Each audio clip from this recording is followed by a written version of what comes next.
विविध मागण्यांसाठी राज्यातील सरकारी, निमसरकारी तसंच शिक्षक शिक्षकेतर कर्मचाऱ्यांचा बेमुदत संप सुरू आहे. आज संपाच्या चौथ्या दिवशी महावीर उद्यानात मोठ्या संख्येनं कर्मचारी एकत्र आले होते. यामध्ये महिलांचा सहभागही लक्षणीय होता.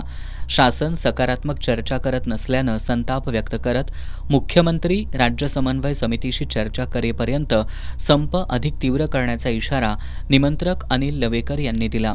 दरम्यान संपाचा थेट परिणाम आता कार्यालयीन कामकाजावर दिसून येतोय. कोल्हापुरातील अनेक शासकीय कार्यालयांमध्ये शुकशुकाट पाहायला मिळत असून कर्मचारी गैरहजर असल्यानं दैनंदिन कामकाज ठप्प झालंय. महसूल, शिक्षण, आरोग्य यासारख्या विभागातील सेवा विस्कळीत झाल्यानं नागरिकांची कामं रखडली आहेत.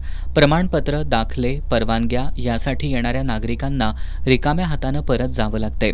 ग्रामीण भागातून येणाऱ्या नागरिकांची गैरसोय होत असून अनेकांना वारंवार चक्रा माराव्या लागत आहेत.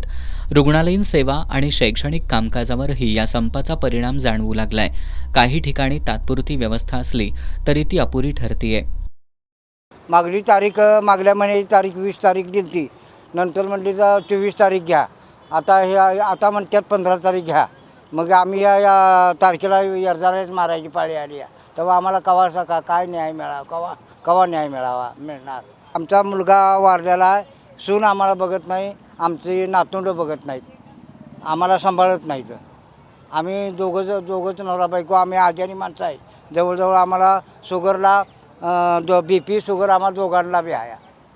महिन्याला आम्हाला कमीत कमी जवळ 700 ते 800 रुपये औषधाला लागते सर. संपाचं कारण संप आहे म्हणून याला मोर्ची तारीख दिली, संप आहे म्हणून. मागच्या वेळी पण आलो होतो तेव्हा सरांनी सांगितलं संप चालू आहेत. आता परत आलो आहे, त्यांनी म्हणतात अजून संप संपले, आता 15 तारीख परत दिलेले आहे. मग आमचे आता आजी आजोबा दोघं जणांची केस चालू आहे. यांना मुलगा वगैरे बघत नाही, त्यासाठी आम्ही इकडं केस केलेलं आहे. पण त्यांनी काय अजून तरी तारीखच द्यायला आलं नुसतं. म्हणजे कलेक्टर ऑफिस कशासाठी आमच्यासाठी आहे की त्यांच्या संपासाठी हेच कळण्यात आलं आहे. दरम्यान कोल्हापूर महानगरपालिकेतील विरोधी पक्षनेते राजेश लाटकर यांनी आंदोलनस्थळी भेट देत संपाला पाठिंबा दिला. मुख्याध्यापक संघाचे इरफान अन्सारी यांनीही लवकरच शिक्षक संपात सहभागी होतील असा विश्वास व्यक्त केला. दरम्यान आज शासकीय मुद्रणालय कर्मचारी संघटनेचे अध्यक्ष विशाल वाघेला, गव्हर्नमेंट नर्सेस फेडरेशनचे संदीप नलवडे, शिक्षण उपसंचालक महेश सावंत, चतुर्थ श्रेणी कर्मचारी संघटनेचे गणेश आसगावकर, ITI कर्मचारी संघटनेचे सतीश यादव, GST कर्मचारी संघटनेचे विशाल पवार, महसूल कर्मचारी संघटनेचे विनायक लुगडे, गव्हर्नमेंट बँकेचे संचालक संजय खोत आदी विविध कर्मचारी संघटनांच्या पदाधिकाऱ्यांनीही आंदोलनात सहभागी होत सरकारवर टीका केली. एकीकडे कर्मचारी आपल्या मागण्यांवर ठाम आहेत, तर दुसरीकडे जनतेची वाढती गैरसोय लक्षात घेता शासन लवकरात लवकर तोडगा काढणार का याकडे सर्वांचं लक्ष लागलंय.